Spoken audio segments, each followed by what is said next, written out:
Kalau memang kita nggak sanggup dengan makan pakai ayam, ya udah kita download aja gambarnya. Makan nasi kayak gambar ayam ya. Lalu ayam siapa kita tarik ya kan?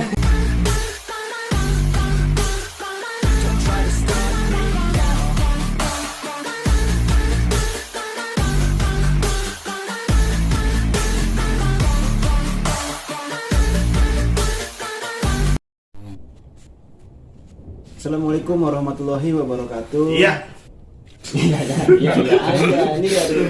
Buka dulu openingnya. Iya. Kan? Openingnya acara ngopi. Yuk, bisa yuk. Iya. Ngobrol bareng Fikri, Adi. Mencari solusi. Boleh banget ya. Ya deh gitu pokoknya. Aduh. Dan saat ini kita bakalan berbincang-bincang aja ya kan. Boleh. Boleh nggak? Boleh lah. Minta waktunya sedikit. Boleh. Ini mukanya jangan kusut begitu dong. Oh, enggak kusut, emang agak jelek begini. Kalau ada masalah apa gitu, kok kusut banget gitu? Enggak, lagi pusing aja. Pusing sih. Ya. Gue pengen cerita sih. Boleh. Pusingnya kenapa nih pusingnya ya kan? Daripada pusingnya ngerokok dulu ya kan?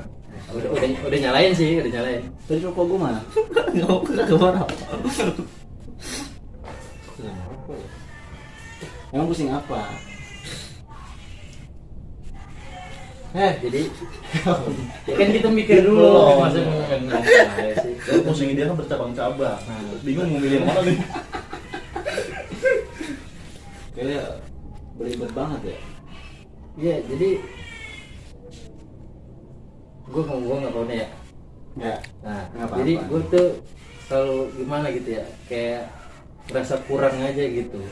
Gue tuh kalau dapat gaji segini, kayaknya nggak cukup, ya kan? Oh berarti ini masalah keuangan yang selalu lu dapetin, tapi lu merasa kekurangan terus begitu bang? Nah, itu.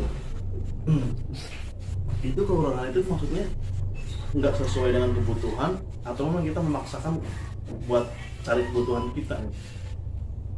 Nah iya. Iya kan? Karena kan gini ya. Ada dua orang ya kan.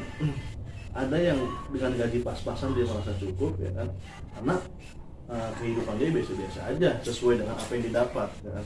Kadang ada orang yang memaksakan dirinya. Udah tahu pendapatan dia sedikit, tapi kehidupan dia glamor gitu kan. Pengen kayak orang lain ya kan, beli ini beli itu segala macam ya kan, Tapi pakaian bagus kan. gajinya itu emang kagak mencukupi, tapi pengennya banyak keinginan gitu nggak? Gimana? Apa begitu? Ya mungkin bisa dibilang kayak gitu juga kali. Karena kan gini, ada rezeki yang berkah, ya kan? Ada juga rezeki yang tidak berkah, gitu ya kan? Bagaimana kita menyikapi rezeki yang kita dapat, ya kan? Apa sih keberkahan itu? Ya, keberkahan itu adalah ziyadatul khair, ya kan? Ini adalah konsep agama nih ya kan? Bukan gue so tau sama agama ya kan? Tapi yang pernah gue tahu ya kan? Oke. Gitu. Oh, berkah itu adalah ziyadatul khair, ya kan? Bertambahnya kebaikan.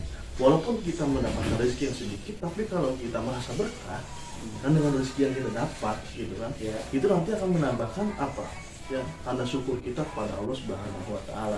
Jadi ya apa yang kita dapat ya kita bersyukur gitu, jangan memaksakan diri kita untuk melebihi apa yang kita punya kan begitu ya kan. Nah ada lagi rezeki yang nggak berkah, orang merasa nggak cukup mulu ya kan gitu. Kenapa? Karena kalau orang udah nggak merasa cukup, hatinya nggak tenang, gelisah kan gitu ya kan, dia gelisah ya kan, hatinya nggak tenang segala macam.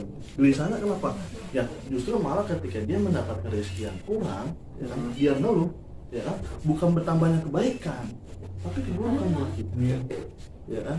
Kita gelisah, ketenangan hati nggak dapet gitu ya kan. Apapun yang kita dapat, rezeki yang kita punya, kita bersyukur aja. ya, ketika kita udah bersyukur maka nanti akan mendapatkan keberkahan. Makanya kalau kita berdoa nih ya kan, kalau gue sih pribadi ya kan, kalau gue tuh doa nggak pernah minta kaya. Kalau nggak pernah minta rezeki. Kalau gue tuh berdoa ya Allah berikan saya kecukupan. Oh. Iya, jadi gue mau beli motor cukup, beli mobil cukup. Jadi kalau gue nggak pernah minta kaya, Cukup semua ya. cukup semua gitu. Soalnya gini, kadang-kadang kita nih udah ngirit gitu ya. Paham. Udah ngirit. Tapi tetap aja belum waktunya tuh udah kayak habis aja gitu.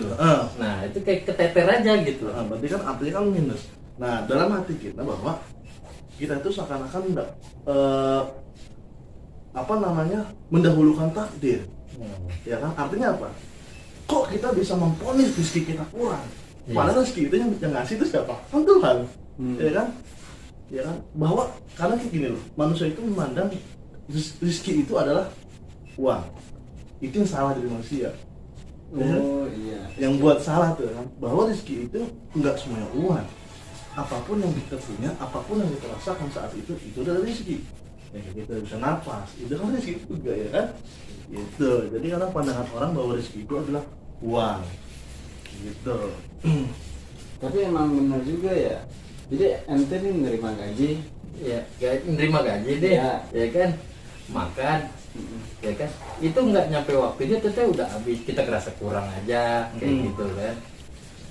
Kayaknya masih pengen gaji yang Lebih besar lagi.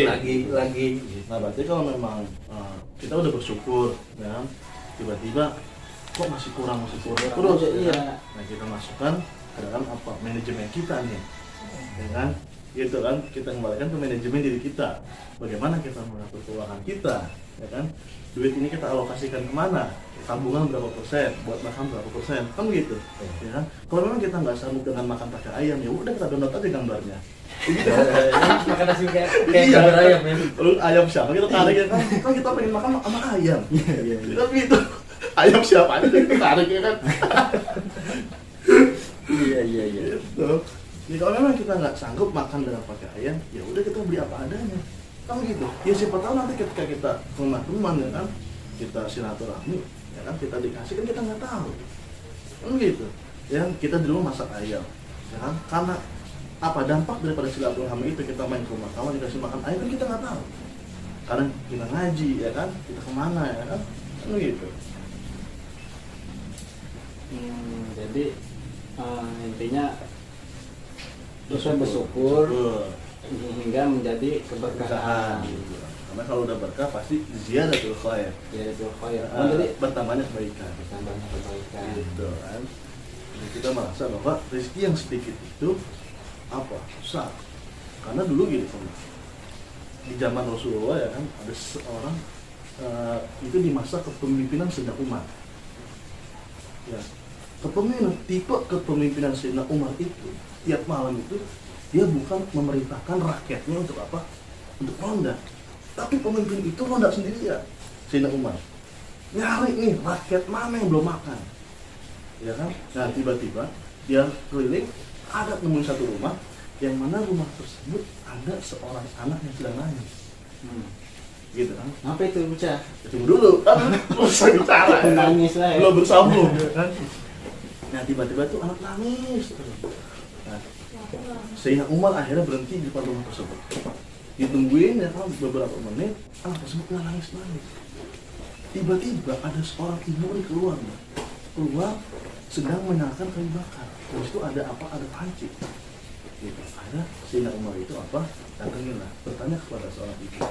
Ya. Assalamualaikum warahmatullahi wabarakatuh. Ya kan? Ibu, kenapa anaknya nangis? Kita nggak boleh sholat. Ya kan? Kenapa bunyi anaknya nangis? Ya kan? Nah, ketika ditanya, seorang ibu itu jawab, anak saya dari pagi belum makan. Kenapa belum makan? Ya kan? Apakah kau nggak kerja? Ya kan? Apakah kau nggak punya uang? Ini apa yang kau masak?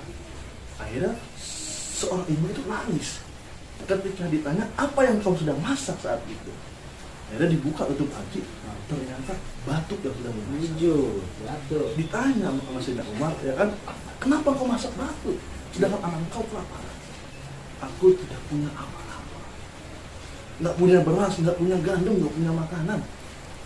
Artinya apa? Ini orang miskin banget kan? Iya. Bahasa kalian miskin banget kan gitu ya? Fakir. Fakir lah bahasa kan? Ini orang miskin banget sampai dia nggak punya apa-apa. Sampai batuk. Betul, sampai batuk direbus, ya kan? Dengan tujuan apa? Biar anaknya diam, dan dia tahu kalau seandainya ibu itu sedang masak. Jadi tujuan si ibu itu biar supaya anaknya diam. Tiba-tiba di situ Sayyidina Umar meneteskan air mata. Akhirnya Sayyidina Umar pulang ke rumah bawa beras sekarung, saudara-saudara. Bawa beras sekarung dikasih ke siapa? Ya, ke orang tersebut. Nah, itu kan rezeki. Iya. Ya kan, kalau kita bersyukur terhadap apa yang kita punya, pasti Allah akan kasih jalan yang mana rezeki tersebut tidak disangka-sangka datangnya. Siapa yang nyangka lagi masak batu tiba-tiba Sayyidina Umar datang bawain beras sekarung itu ya kan. Nah besok ya kan kalau ente memang merasa nggak cukup dengan apa yang dia punya, masak aja batu. Siapa tahu siapa tahu kita datang RT keliling-keliling gitu. Tapi datang ke kita dikasih beras. Ketawa gitu doang. Bukan datang itu dibully. Ada, yang penting apapun yang kita punya ya kita bersyukur aja. Kenapa? Karena kata Allah syakartum la azidanakum. Apabila kita bersyukur pasti apa? Sama oleh Allah Subhanahu wa taala. Ya kan? Kita punya motor yang bersyukur. Tapi yang punya motor jangan merasa besar terhadap orang yang punya sepeda. Yang punya sepeda pun bersyukur. Ya, tapi syukur orang yang punya sepeda jangan sombong sama orang yang punya sepeda.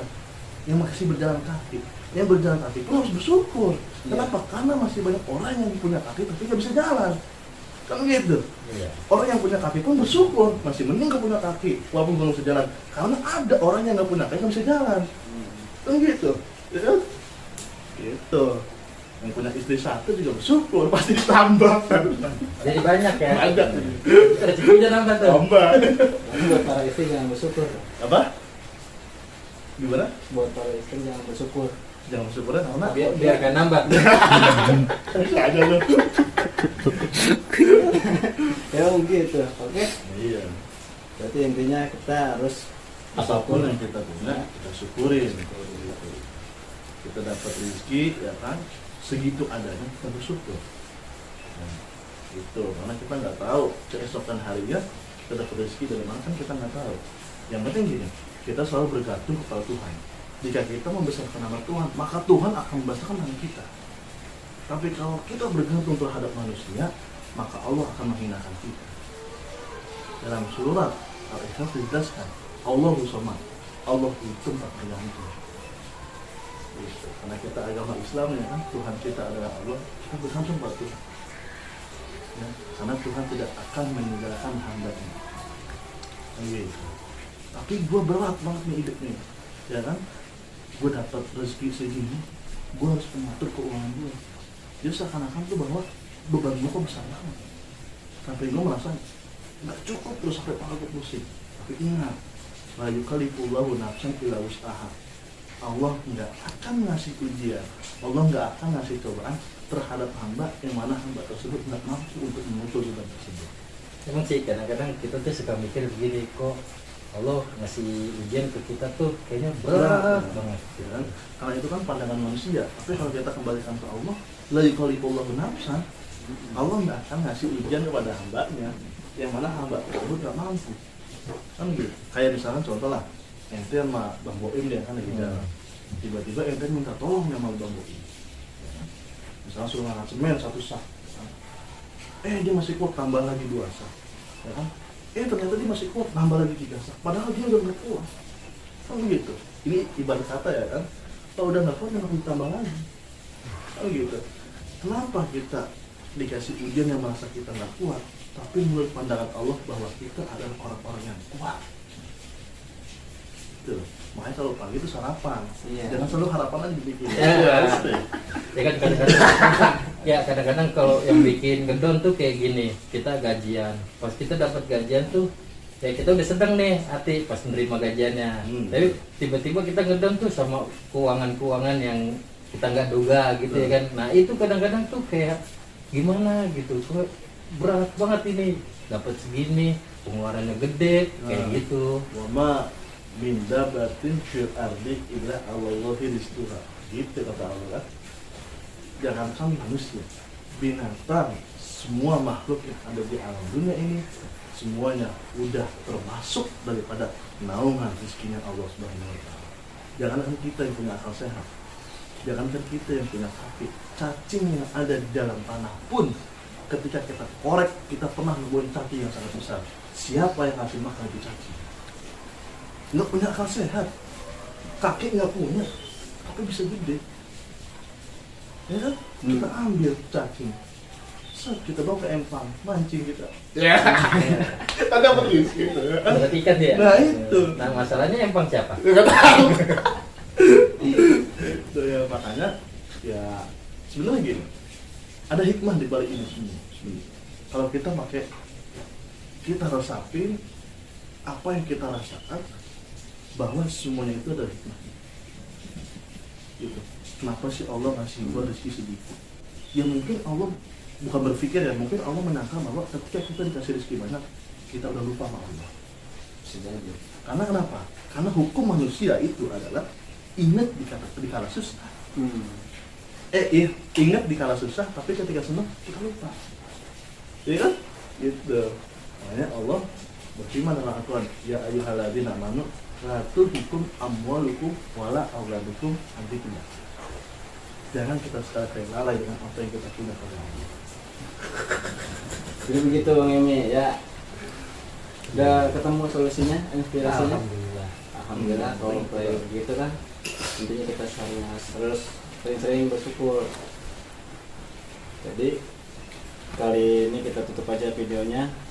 Pokoknya siapapun yang merasa kasus kejadian kayak gini, nanti kita bersyukur, pasti kita akan ditanya. Terima apa yang kita punya. Oke, sekian. Nanti akan ada lanjutan videonya lagi kembali. Kita tutup. Jangan, bila Anda suka sama video-video ini, langsung aja di like. Oke, wassalamualaikum warahmatullahi wabarakatuh.